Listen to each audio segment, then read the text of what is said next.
The Industrial Revolution would not have happened when it did if it were not for the agricultural revolution within Europe starting in the 17th century. The changes that the Netherlands and England made increased the crop yields to support a larger urban population.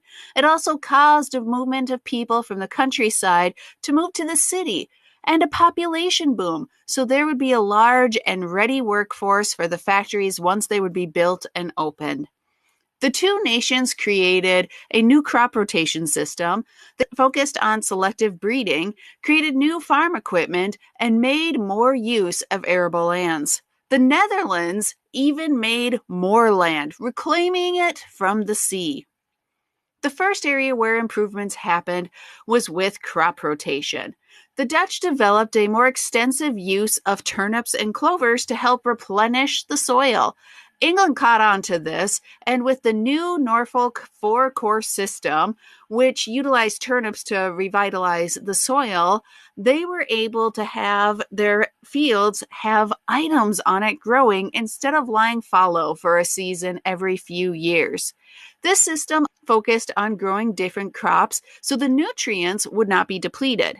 Charles Turnip Townshend promoted the new method where wheat would be grown in the first year, followed by turnips in the second. The third year would have barley, and the fourth year would focus on ryegrass and clover.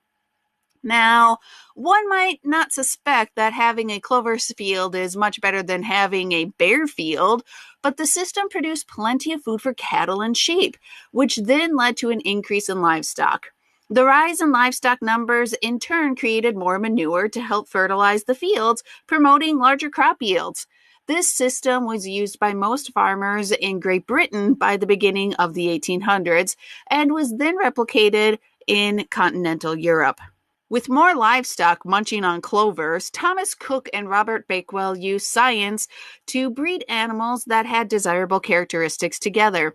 For example, they bred sheep that had long wool and the bone structure that they wanted, and then they inbred them for the next generations to come to solidify the desired traits. He then replicated the process with cattle for beef production and for milk.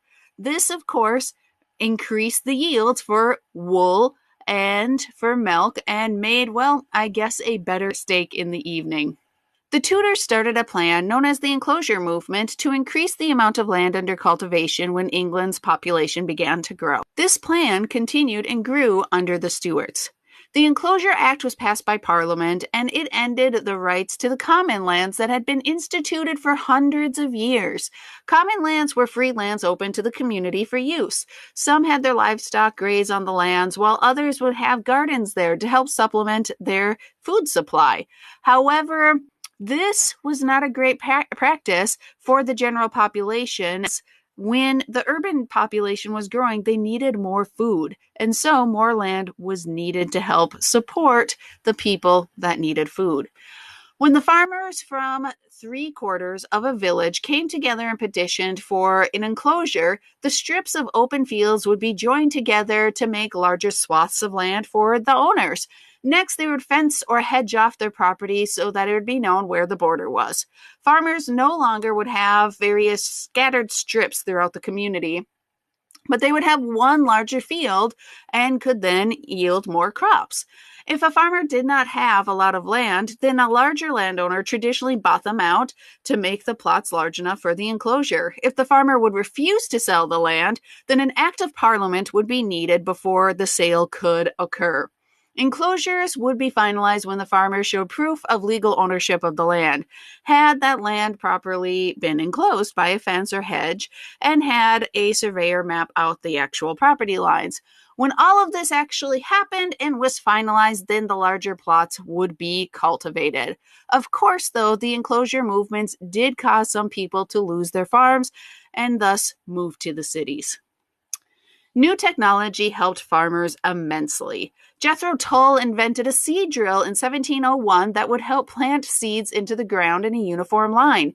Farmers would no longer have to scatter seeds across a field and hope for the best.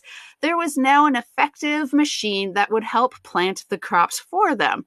Tull also invented a horse-drawn hoe that dug up the soil while also pulling up unwanted roots of weeds. So obviously, he helped the agriculture revolution immensely.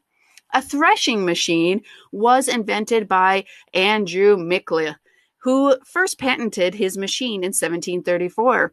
This invention removed the outer husks from wheat. This, of course, helped greatly with the harvest, reducing the time and the number of people needed. In the same manner, Eli Whitney's cotton gin, invented in 1794, sped up cotton production as it removed the seeds from cotton. Numerous individuals also modernized plows to assist farmers. Joseph Foljambe started to use interchangeable parts in the 1760s, while Robert Ransom created a cold metal plow that was extremely hard and known to be self-sharpening. The agriculture revolution helped to utilize more land and increase the overall output of crops and goods like wool and beef.